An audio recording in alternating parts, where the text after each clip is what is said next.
Καλησπέρα σας. Με ιδιαίτερη χαρά καλωσορίζουμε απόψε στο βήμα της Ερευνητικής Μονάδας Αρχαιολογίας ένα ακόμη μέλος της, μία ακόμη μεταδιδακτορική ερευνήτρια και πολύτιμη συνεργάτηδά μας, τη δόκτωρα Θεοδώρα Μούτσιου. Καθώς η δημόσια διάλεξη της Θεοδώρας θα είναι στην αγγλική, θα παρουσιάσω επίσης το βιογραφικό της στα αγγλικά. Theodora Moutsiou, or Dora, studied history and archaeology at the Aristotle University of Thessaloniki. She continued with her MA studies in the archaeology of human origins at the University of Southampton and received her doctorate title in 2011 in Paleolithic archaeology from Royal Holloway of the University of London with a thesis titled The Obsidian Evidence for the Scale and Social Life During the Paleolithic. Dora did not leave the UK straight away. She worked as a conservation technician at the Natural History Museum in London until 2015 when the University of Cyprus won her. Having received the Marie Curie Individual Fellowship, she moved to Cyprus to collaborate for 2 years in the framework of her postdoctoral project PRENET with our colleague Lina Kassianidou. In 2017, Dora joined Lina again on the University of Cyprus team to work for a year as a special scientist in the framework of the MedStack project at the Archaeological Research Unit until 2018, when she initiated PLACY, another research program funded by the Cyprus Research and Innovation Foundation and coordinated by Lina Kassianidou. What is indeed fascinating is that Dora won a very prestigious prize in 2018. The Young Researcher of the Year Award in Social Sciences from the Cyprus Research Promotion Foundation. It is within the framework of this award that Dora will lead another research project with the acronym PLACE at the Archaeological Research Unit in 2020, while she is also Adjunct Senior Research Fellow at the James Cook University in Australia. Dora has an impressive list of collaborations with other institutions and specialists in Cyprus and around the globe through her participation in numerous field projects since 2000. She worked as a field archaeologist and supervisor in Paleolithic, Neolithic and later prehistoric sites in far north Queensland in Australia, in Kenya, in Bulgaria, Stelida on the island of Naxos, at various sites in mainland Greece and Ayia Napa in Cyprus. Apart from the Young Researcher of the Year Award, Dora has received numerous other awards and honorary stipends from the Quaternary Research Association in the UK, the British Academy and the Arts and Humanities Research Council. Our tonight's speaker has been active in teaching too. She has delivered courses and lectures as a guest and visiting lecturer at James Cook University in Australia, at the University of Southampton in the UK, and of course at the University of Cyprus. Moreover, she has organized or co-organized 3 scientific meetings, one of them at the 24th annual meeting of the European Association of Archaeologists in Barcelona in 2018, and 2 more at the University of Cyprus. Dora has been an external evaluator of journal articles and research proposals submitted in the framework of the Marie Curie Actions, the European Commission Research and Innovation Grants, and the Polish Academy of Sciences. Last but not least, Dora has more than 15 peer-reviewed papers published in journals and edited volumes, and a monograph published in 2014 with ArchaeoPress. Her tonight's lecture is titled The Consumption of Exotic Raw Materials in the Early Prehistory of Cyprus, and we are very much looking forward to hearing more about the circulation and consumption of exotica in the early Holocene on the island. Dora, the podium is yours.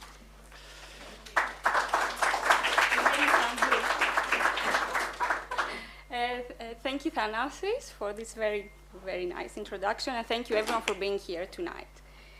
Okay, let's get started. So, island archaeology has been at the forefront of archaeological research globally in the last 20 years or so, and as a result of these targeted research efforts, we now have significant new knowledge regarding colonization pathways, maritime technological capacity, and human behavior in newly colonized environments, particularly with regards to the exploitation of marine and coastal resources. In the Mediterranean, however, scientists working in the area still maintain that the Mediterranean islands will have been too impoverished to sustain early human populations.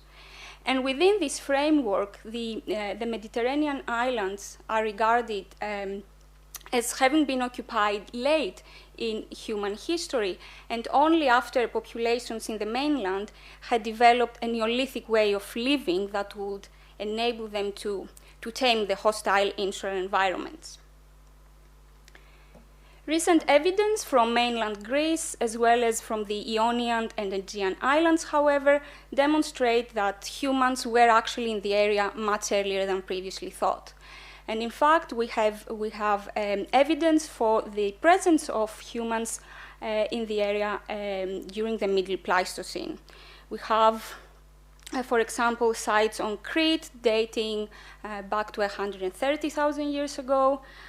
We know in Naxos, where I also work, that humans were in the area as early as 200,000 years ago. And even further back, we have sites from Lesbos dating to 300 to 400,000 years ago. So very early indeed. Cyprus, however, is still regarded as a marginal part of the Eastern Mediterranean prehistoric world. Even though it is the third largest island in the Mediterranean, and although it has always been oceanic, so it was never connected to the mainland, the distances from the neighboring coastline are not prohibitive of early human sea crossings. Now, the material record for early Cyprus goes back to the terminal Pleistocene, early Holocene boundary. The sites for that period are very few, and the material evidence points towards short-term visits by hunter-gatherer forager populations. Now, the first permanent settlements on the island appear during the early Holocene, and from then on, we have an intensification and expansion of human settlement in the area. Now, based on the similarities of the archaeological record on Cyprus with that on the mainland, researchers have suggested that Cyprus was colonized in one major diffusion event by farmers, colonizers from the Near East, who, as a result of demographic pressure on the mainland, were obliged to move to this marginal island and try and make a living there. So, necessity rather than choice. Now, they base this on similarities in the archaeological record, specifically similarities in the domesticated species of fauna and flora found in the two regions, strong parallels in the architectural types, lithic technology, and even similarities in the symbolic system of the two regions, as, for example, illustrated in those incised pebbles that we find in several early sites on Cyprus, and we don't really know their function. Now, for today's talk, I wanted to concentrate on one particular aspect of the early Holocene Cypriot record and discuss this in the context of transmaritime interactions. So I will discuss long-distance exchange of exotic raw materials, and specifically I will look into Obsidian and Carnelian. I brought a few samples.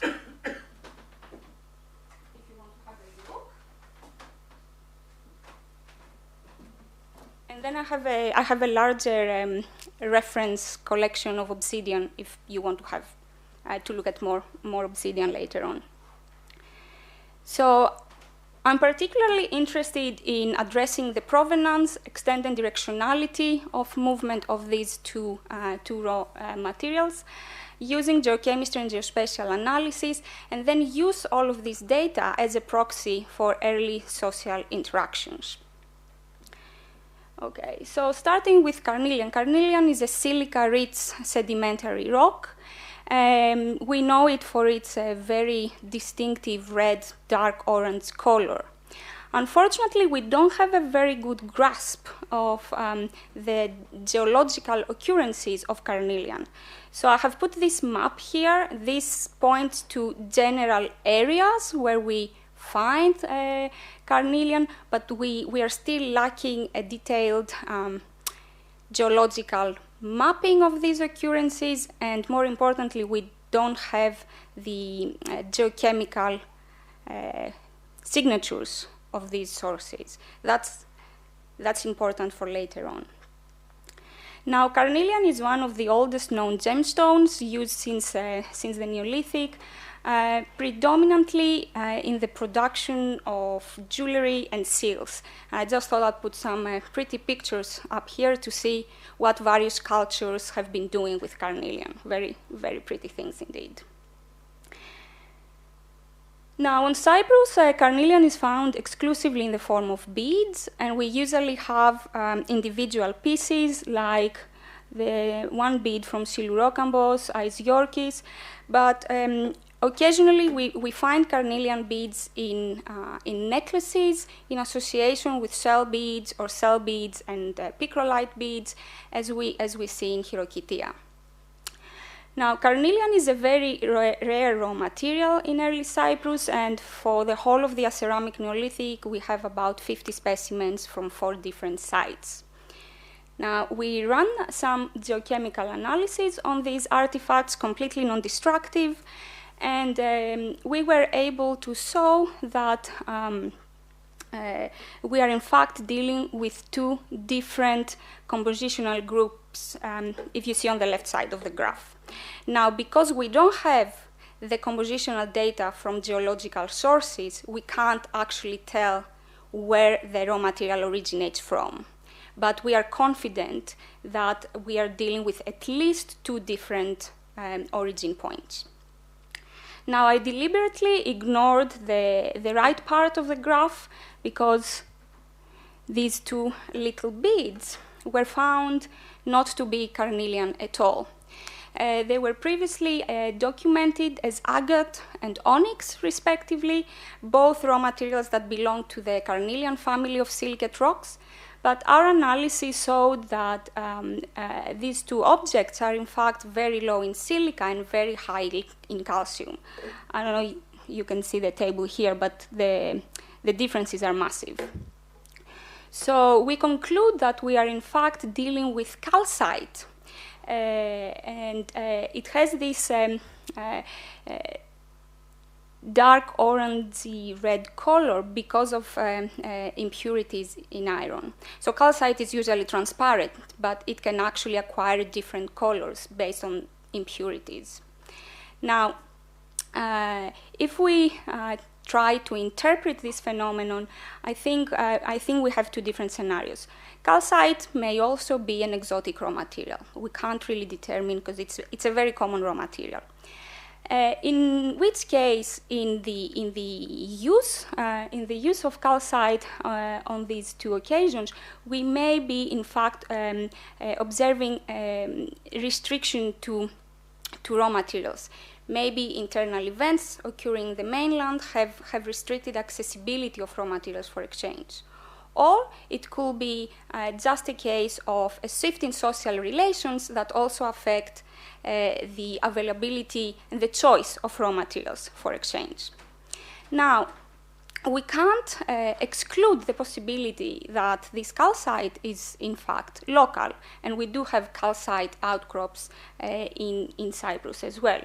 So we may be dealing with a local production by a specialist craftsman who's using a locally available resource to replicate an exotic material of high value.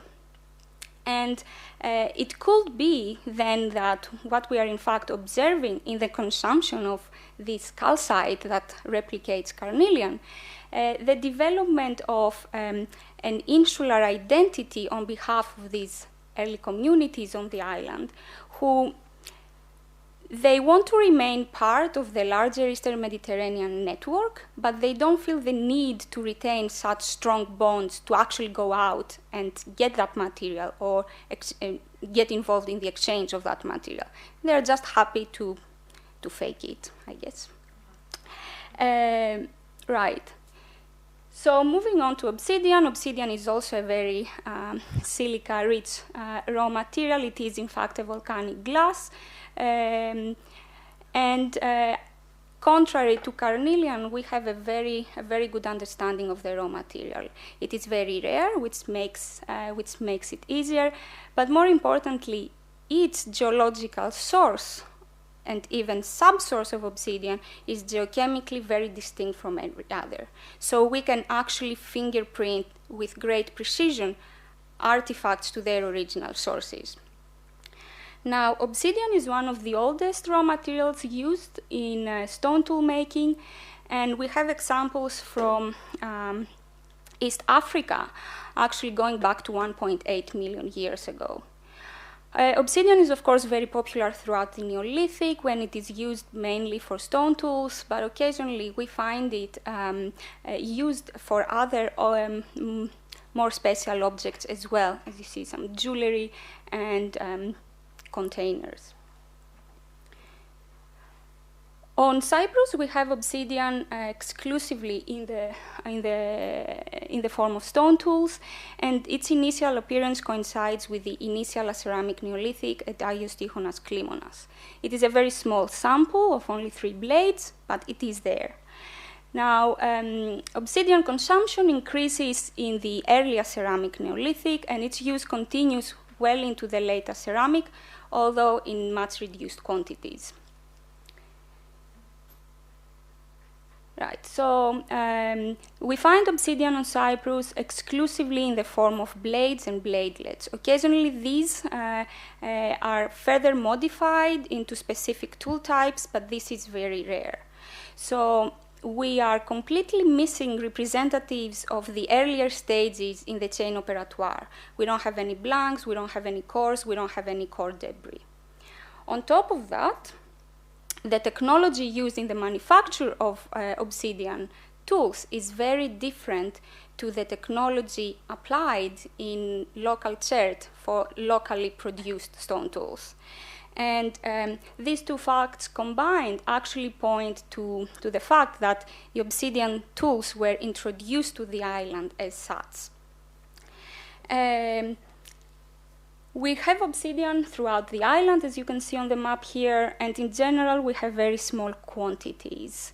We were able to analyze all of these objects with the exception of Acanthu, which was out of bounds, unfortunately. So again, non-destructive analysis, and we were able to show that the vast majority of our objects derives from Central Anatolia, and specifically from the main source at Golu Dag, and to a lesser extent Nenezi Dag. Now, we had a few artifacts that we couldn't source, mainly because our geological reference library is quite modest. So Bernard Gratus was very happy to get involved and analyze these artifacts, and he was able to show that we are in fact dealing with secondary subsources at Golu Dag. So this is the main one, but we have material from Golu Dag too, and also from Nenezi Dag as well. Now the more interesting thing is that we have one artifact from Silurokambos that is not of Central Anatolian origin at all. And it is in fact from Bingo B, which is an Eastern Anatolian source. And this is very important. It got me very excited because it is the first time we actually have an Eastern Anatolian obsidian source represented on Cyprus. And this is why we should be analyzing complete assemblages. Right. So now, if we convert these source data into circulation ranges, we are dealing with minimum linear distances ranging between 320 to 400 kilometers, and we are dealing with small quantities of objects as well. So it seems that these distances move beyond the functionality and purely economic sphere. And we know from many raw material studies that anything over 100 kilometers is in fact considered as a non-practical movement that moves beyond the practical sphere. And it's very interesting to note that a lot of ethnoarchaeological studies conducted on modern hunter-gatherer and forager populations, both from the Arctic and the tropics have demonstrated that the maximum distance these groups are comfortable to walk on a daily basis for purely subsistence purposes is a 20 to 30 kilometer round trip. So we see that both our Obsidian and Carnelian far exceeds these ranges. Now, if we consider how Neolithic village life is depicted in the settlement record, we usually have hamlets with huts located nearby and communication performed face-to-face with daily interactions. But this makes for a very, very static way of living, and it ignores the fact that that communication can be performed on many spatial and emotional levels. So on the one end, of course, we have face-to-face interactions with our intimate network. This is like your family. But on the other end, communication can also be performed at great distances without face-to-face interactions and via mediums. So we wanted to see the scale of social communication on early Cyprus, and we decided to use geospatial analysis for the circulation of obsidian as a proxy for those interactions. And on these two maps, you can see the results of our very simplistic least cost pathway analysis, demonstrating the optimal routes that these early populations will have used to circulate obsidian on the island and hence communicate. And we are dealing with distances between 30 to 220 kilometers. And just a small parenthesis, the results of the study show that these early populations relied on waterways for their movement. So they exploited rivers and they exploited the coast. And this is not surprising, and it adds to a growing body of literature demonstrating that early humans exploited water for their dispersal, for their settlement, and in general for their movement. And this is a very smart strategy to use a prominent terrain feature for your navigation, especially when you are in a new environment, in a landscape that you don't really know very well. If we go back to that map, and we notice that we have obsidian circulating on the periphery of the island, but it doesn't seem to penetrate inland. And I think that what we are in fact observing are different social territories. One, represented by the obsidian-bearing sites, where we have recent arrivals to the island who use these exotic materials to retain their ties with their mainland, but also probably exchanging obsidian amongst themselves to create new social networks within the island. And probably further inland, we have communities that have been on the island for much longer.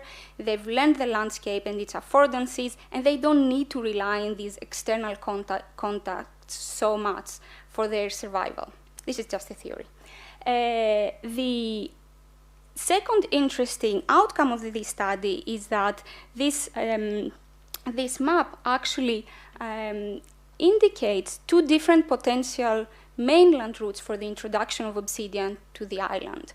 And I think we have one route linking central Anatolia directly to the north coast of Cyprus, and another one whereby central Anatolian obsidian moves across the Levantine coast and reaches Cyprus on the southern coast via the Levant.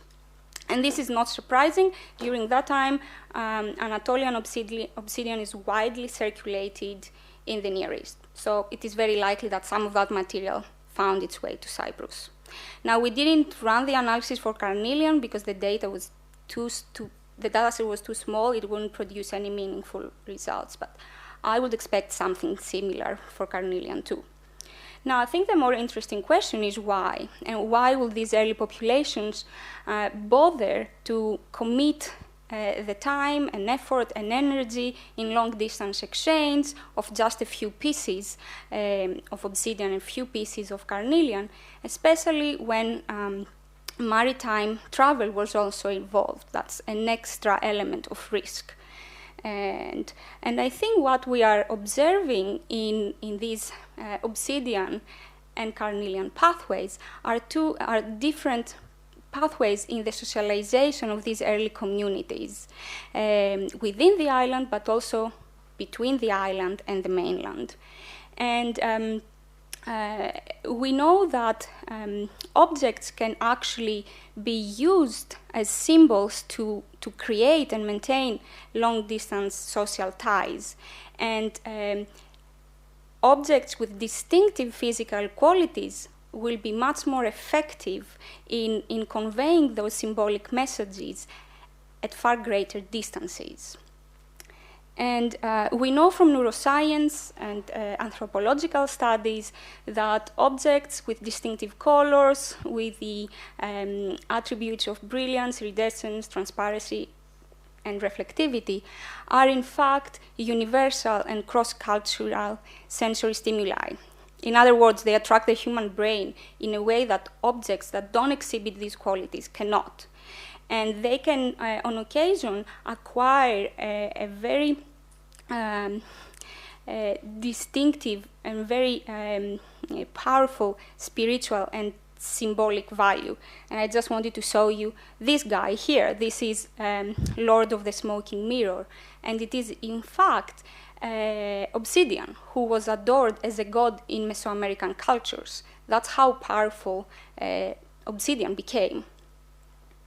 Now, if we go back to Cyprus, I think that these early communities on the island consumed and they used obsidian and carnelian as a means of retaining their associations with specific places or specific people that were socially and emotionally important to them.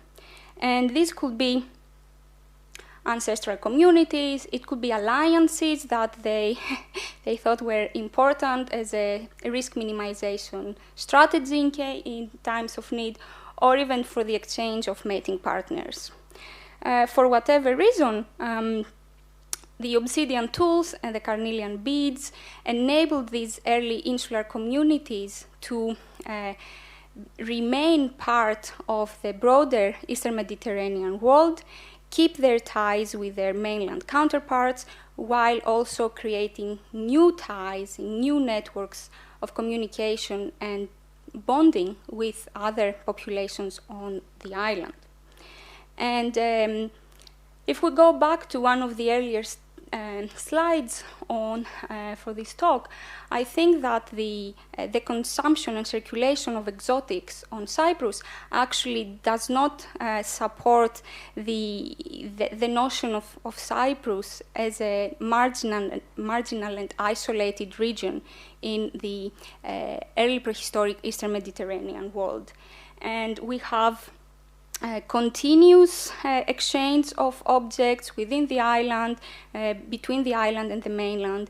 And of course, with the later ceramic Neolithic, we start observing some gradual changes. Obsidian is being reduced in its use, for example. But even at that time, we do have obsidian and we do have carnelian. And I think that this fact suggests that Cyprus was always part of this active Eastern Mediterranean social landscape. Thank you. Dora,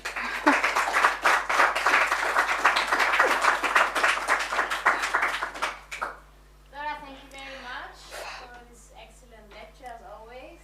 Thank you for having me. Here, what has been a project that has taken quite a long time. And it's nice to see it all coming together. Any questions or comments?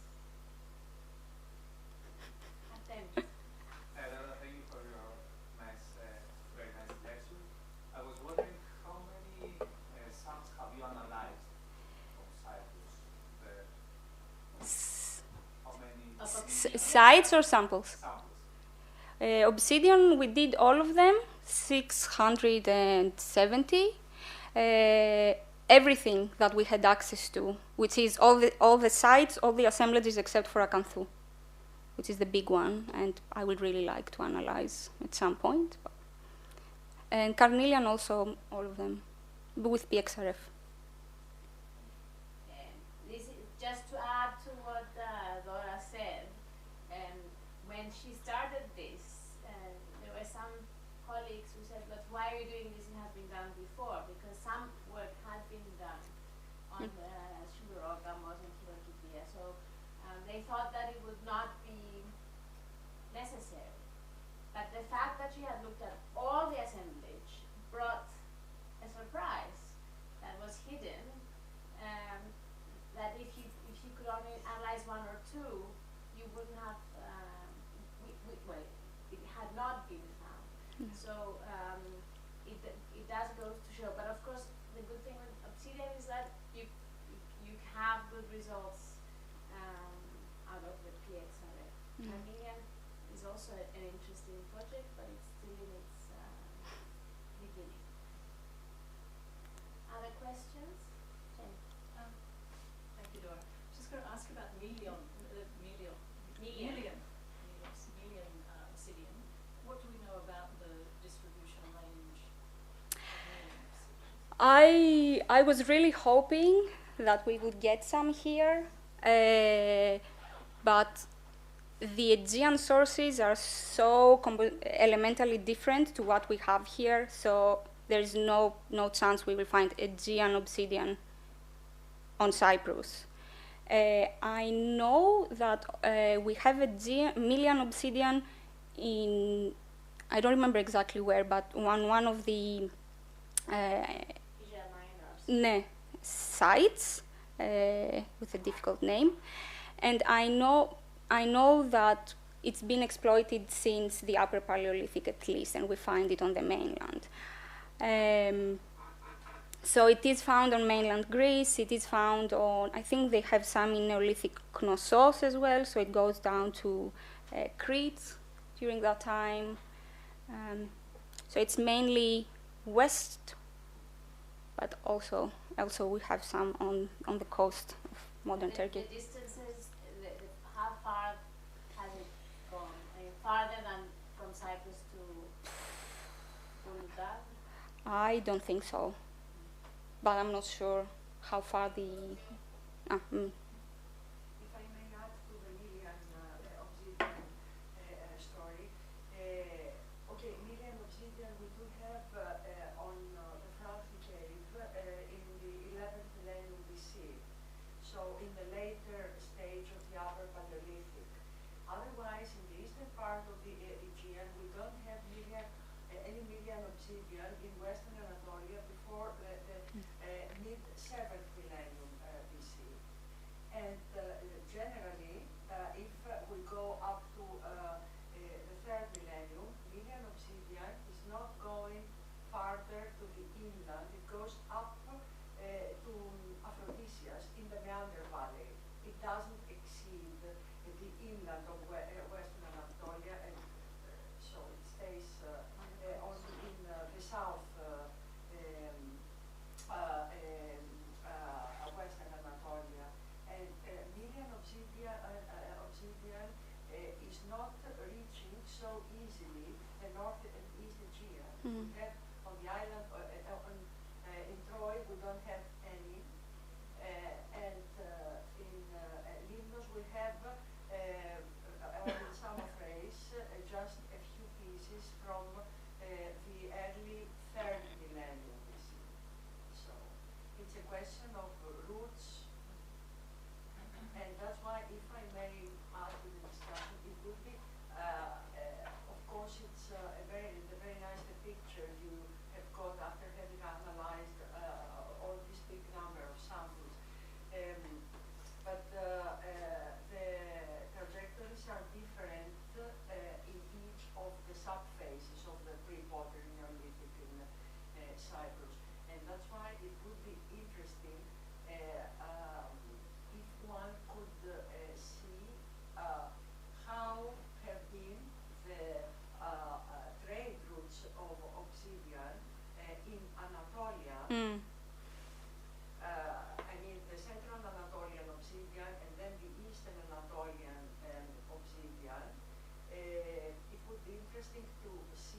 within the corresponding, the same millennia, so that it would help the No, that's a good discussion, idea.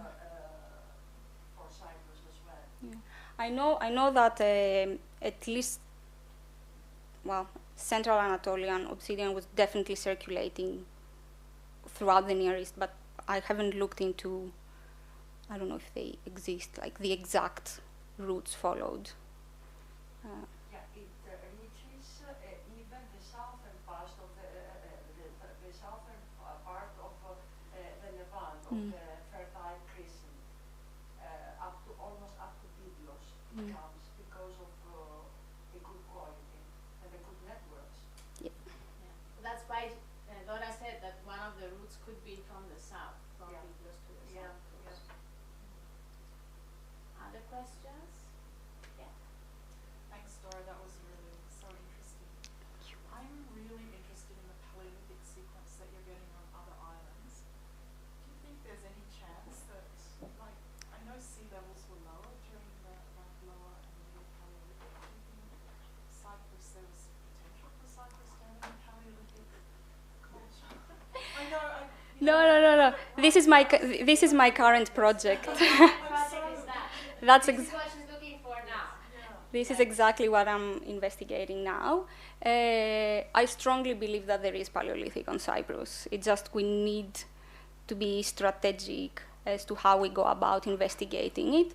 And no one has actually systematically tried to find Paleolithic, to investigate the potential of Paleolithic sites on Cyprus. And I think this is mainly because, it's an island, they won't have been there. But Naxos is now about 200,000 years. Yes. And Australia was, colonized 60,000 years ago.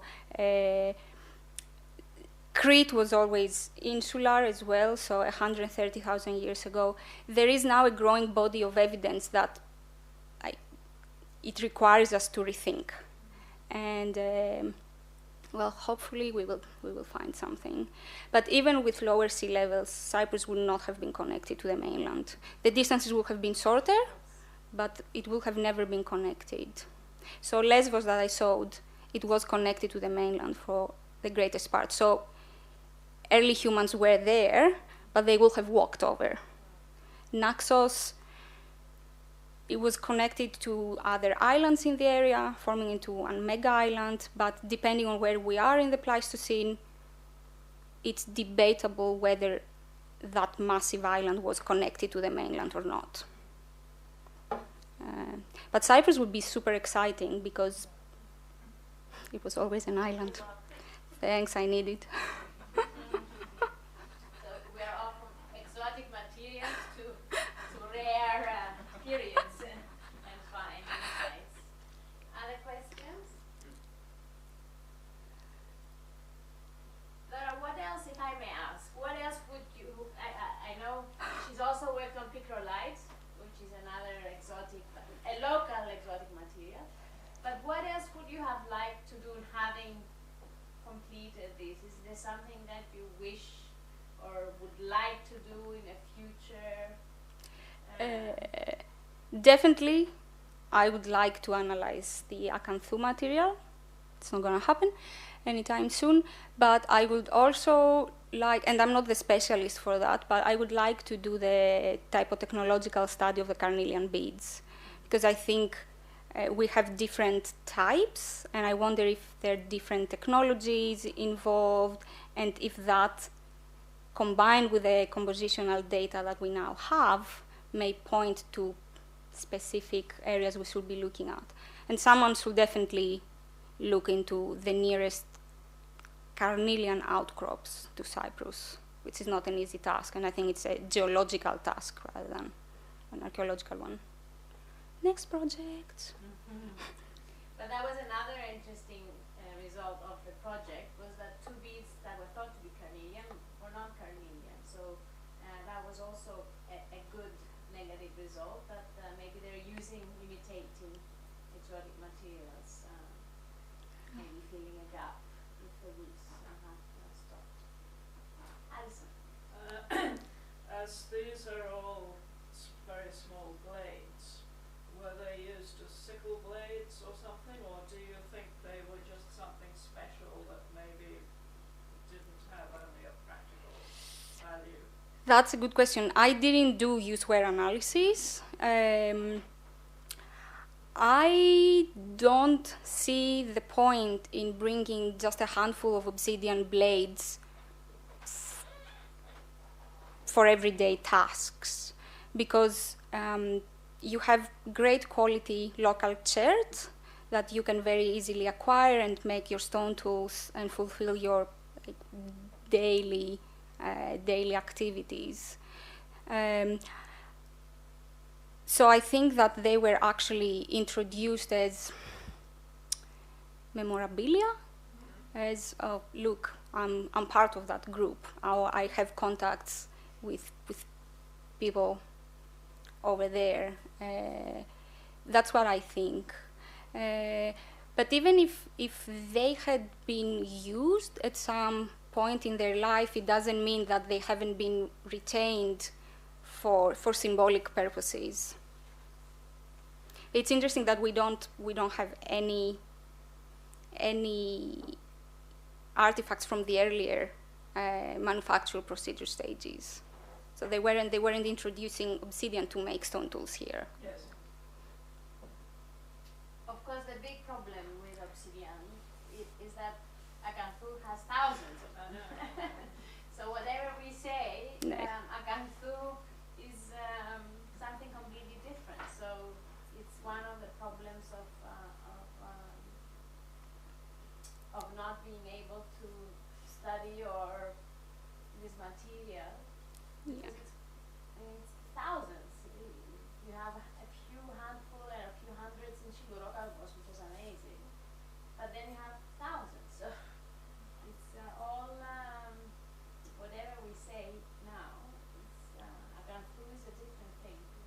Yeah. Well, and Dora is of course right that they couldn't be relying on obsidian, to make their sickles or something like Tenta. We sieved everything, from all contexts, and there is it 35 or 36 pieces, some of which are just shapeless flakes. I mean, they couldn't possibly rely on that for any particular practical subsistence. Exactly. But that's why it would be amazing to see the Acanthu material and actually see what exactly it is, because okay, we have 5,000 pieces, but what are they? We don't really know. And to actually analyze it to see where it comes from, because that would be very, very useful. Is it possible, apart from the material from Acanthu, which could be coming in regularly, routinely, is it possible that all the other pieces, which are few, were actually brought in with the people who moved to Cyprus and settled there, as opposed to being an ongoing evidence for ongoing connections? It could be. Kept in circulation for hundreds of years? It could be. I mean, we can't exclude that, but we have different sources represented in the same assemblages. So we have Nenezidag and Goludag and Eastern Anatolian obsidian at the same site. So I think, but yeah, it is a possibility. Any other questions? No? Well, thank you, Dora. The next paper, when you come next year, will be about the Paleolithic in Cyprus. Fingers One year behind. Fingers crossed. So already No. 1 year, and 1 more year. So next year. Thank you. Thank you very much. Ευχαριστώ.